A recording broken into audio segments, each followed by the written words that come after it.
Sony is not giving up on APS-C cameras and lenses. The recent release of Sony FX30 and a couple of wide-angle prime lenses is a good example. So let's have a look at the best autofocus lens options available in those categories. And I've worked with most of those lenses and even made full reviews of some. And in the end of the video, I'll reveal my best all-around 3-lens setup that covers 90% of photographers' and filmmakers' needs. Let's go!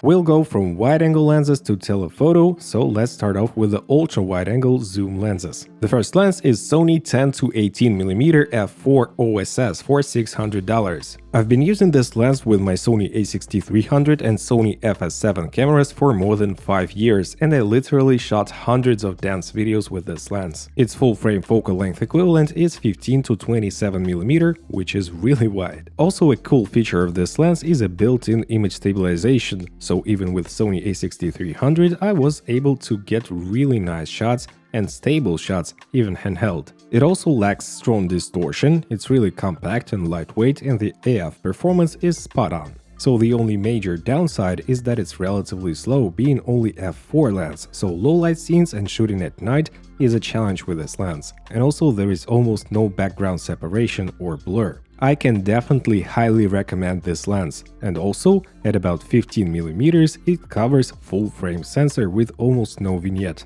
Nice addition. In this video I'll be using some tests made by Christopher Frost, so huge shout out to him for his amazing job. The next lens is Sony 10 to 20mm f4 power zoom for $750. This lens is basically a newer version of the lens we've discussed earlier, but instead of built-in image stabilization it has a power zoom functionality and a couple of millimeters on a tighter end. It's also small, sharp, and really well built, and it's a perfect match for Sony FX30 with its ability to control power zoom lenses with a zoom rocker on the body of the camera. But I would still buy a 10 to 18mm f4 OSS lens because it's cheaper, it has built-in stabilization, and it's a better choice than a power zoom functionality because on such wide-angle lens it's not really visible and not that useful in my opinion. The next ultra-wide-angle lens is Tamron 11 to 20mm f2.8 for $700. This lens is a full stop brighter than the previous two, but it lacks built-in image stabilization, and of course there is no power zoom, and the barrel of the lens extends as you zoom in. But all in all, focal length is very similar, minimal focus and distance of 15 cm is also very welcome,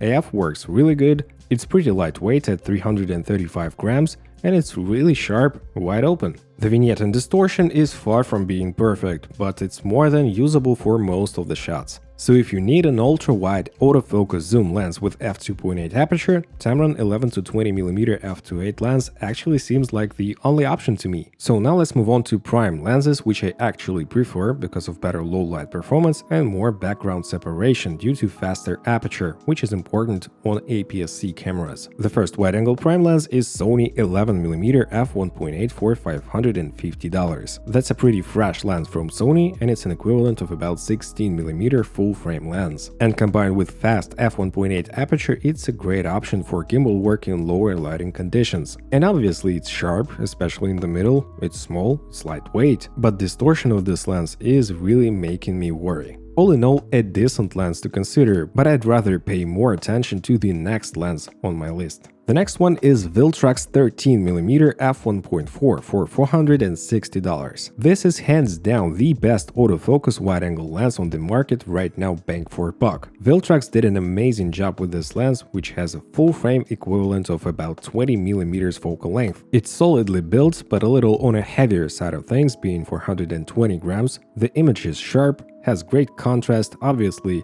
it's a great lens to use in low light and to get some background separation. Autofocus works almost flawlessly, and this lens is an awesome choice for vlogging. It has acceptable distortion, but vignette is a bit too strong at f1.4 and f2, and also flaring performance is rather average, but sharpness is outstanding from f2.8, even in the extreme corners, and one more benefit that it has negligible focus breathing, so for the money, it's a wide-angle lens of choice. Let's move on, and the next lens on my list is Sony 15mm f1.4G for $750. This lens is also pretty fresh, but in my opinion $750 is a bit overkill for an APS-C lens with 22.5mm full-frame equivalent focal length. To me, it's a bit too tight for a vlogging lens, especially if you plan on using a steady shot active mode on your Sony FX30 for instance. Of course, the build quality, control elements, sharpness, autofocus are going to be superb, but its distortion and vignette really bother me a lot. So you have to leave your in-camera corrections turned on at all times,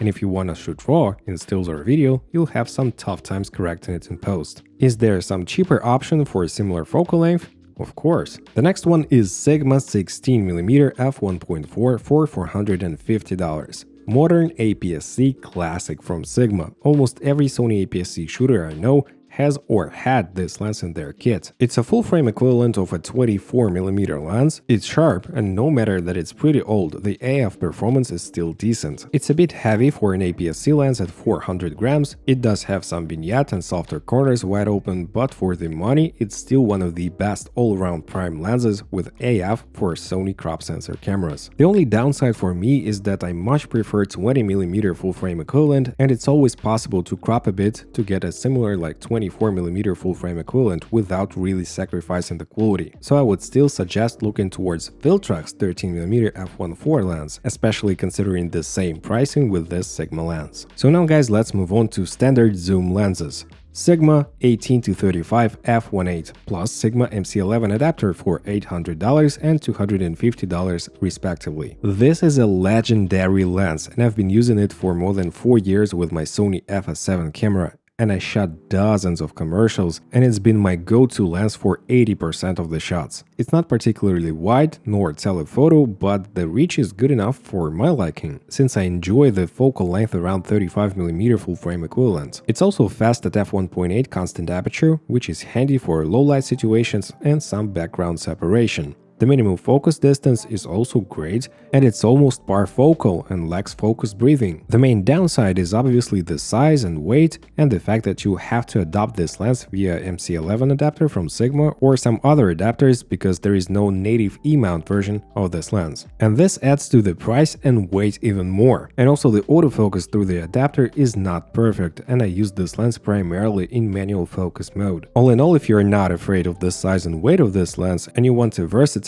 fast wide-angle zoom lens, this is still the one and only option of its kind. Highly recommend. The next one is Sigma 18-50mm f2.8 for $550. This little beauty is a total opposite of the previous Sigma lens in terms of size and weight. It's only 290 grams and it's tiny, yet relatively fast being f2.8, constant aperture, and it's versatile too. Full frame equivalent is about 27-75mm. It has a bonus feature up its sleeve, and it's a superb minimum focus and distance, so it can easily replace a macro lens to a certain degree. A perfect match for your small APS-C camera if you want to have versatility and compact setup. The only major downside to me is that the barrel of the lens extends as you zoom in, so it might suck some dust into the lens over time. I would say it's the #1 choice of a lens for an APS-C Sony camera. The next on the list is Tamron 17-70 f2.8 VC or vibration compensation for $700. If you have a bit bigger budget, want a touch wider focal length of 25.5 to 105mm in full frame equivalent, and you need a built-in image stabilization, or as Tamron call it, VC, vibration compensation, Tamron 17-70 f2.8 VC comes highly recommended as well, but beware that it's substantially bigger and almost twice as heavy as the Sigma 18-50 lens, and the same dust issue because of the extendable barrel might occur. And also some customers complained about autofocus performance on older Sony bodies, so keep that in mind. Sony 18-105 f4 OSS for $650. One more image stabilized lens with even greater reach of 27-157.5 mm in full frame equivalent, and also with power zoom functionality. So it's a perfect lens for events or concerts or weddings, as I can show you here. Here's my friend using this lens at a wedding, but it's still a bit too dark for an APS-C lens. The barrel does not extend as you zoom in, so it's less likely to have this dust-sucking issues that we've talked before, and for the same reason, it's a very handy gimbal lens. The image quality is decent, the autofocus is fine, but the background separation and low-light performance is below average. So if you don't find yourself shooting in low light often and you need the greatest versatility combined with optical image stabilization and power zoom functionality, that's the lens to get. So now let's move on to fast prime lenses, and we'll start off with the 35mm full-frame equivalent lenses, which is 23mm. And the first one is being Sigma 23mm f1.4 $550. This Sigma lens has been released a couple of weeks ago, and it's been a long-awaited lens for many Sony APS-C camera users. The price is a little too high in my opinion, but it performs really well, and having such lens in your kit is a lifesaver for low-light situations and all-around creative shots. Autofocus performance is reliable, sharpness is great even wide open, but it suffers from some vignette and barrel distortion, so you'd better have your in-camera corrections turned on. Also, it has almost no issues with flaring and zero chroma smearing effect. And also guys, if you want to learn more about different characteristics of lenses and how to pick the best ones, I'll leave a link to my camera lenses explain guide video down below. And this Sigma lens gets highly recommended as well, if you can justify its price of course. The next lens is Viltrox 23mm f1.4 for $300. The more affordable option of the same focal length is made by Viltrox, and it's almost 2 times cheaper by the way. But you'll compromise on autofocus performance a bit and overall sharpness. Flaring and chromatic aberration performance, especially wide open, would be slightly worse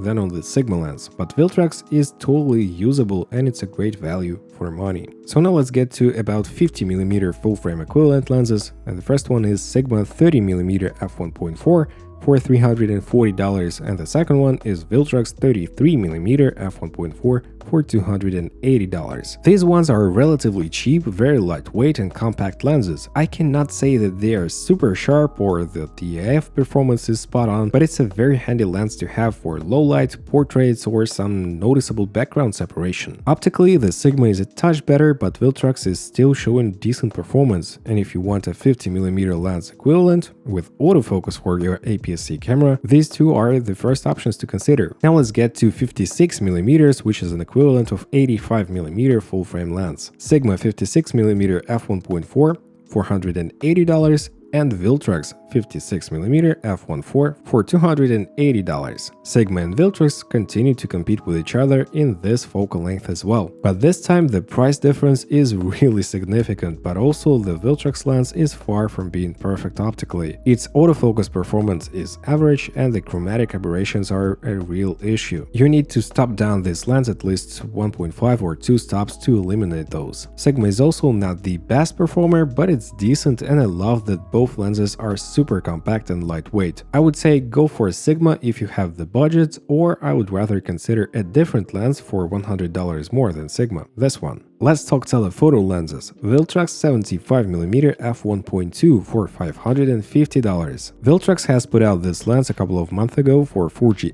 mount, but I've reached out to Viltrox and they confirmed that this lens will be available for Sony E mount this year. It's hands down the best Viltrox lens produced to this date, both optically and in terms of build quality and features. It's an equivalent of 112.5mm with f1.8 full-frame equivalent background blur, giving you amazing bokeh and outstanding sharpness even wide open. There are some downsides. It's a bit bulky, weighing 670 grams, and also focus breathing performance is rather weak, so videographers have to think twice before purchasing this lens. And also autofocus performance is not as good as Sony native lenses, especially for video. And guys, I'd like to thank my favorite lens reviewer on YouTube, Christopher Frost, once again for reviewing a ton of lenses that I've shown you in today's video. So I'll leave a link to his channel down below. Give him a huge thumbs up. So now let's talk super telephoto lenses, and there are not a lot of options to be honest, especially good ones. So you'd better rent a lens or use a full frame lens to get even longer reach. I'll be making a video about best Sony E full frame autofocus lenses soon, so stay tuned. There are a couple of options like the Sony 70-350mm for $1,000, and it's a very slow lens, it's pretty dark. And I would rather pick a Tamron 70-180 f2.8 full frame lens for almost the same amount of cash. So now guys, I'll share with you my top 3 lenses setup for Sony APS-C cameras. First, an ultra wide angle lens. It's either Viltrox 13mm f1.4 or Tamron 11-20 f2.8. Depends on whether you need an extra low light performance versus a couple of extra millimeters on the wider end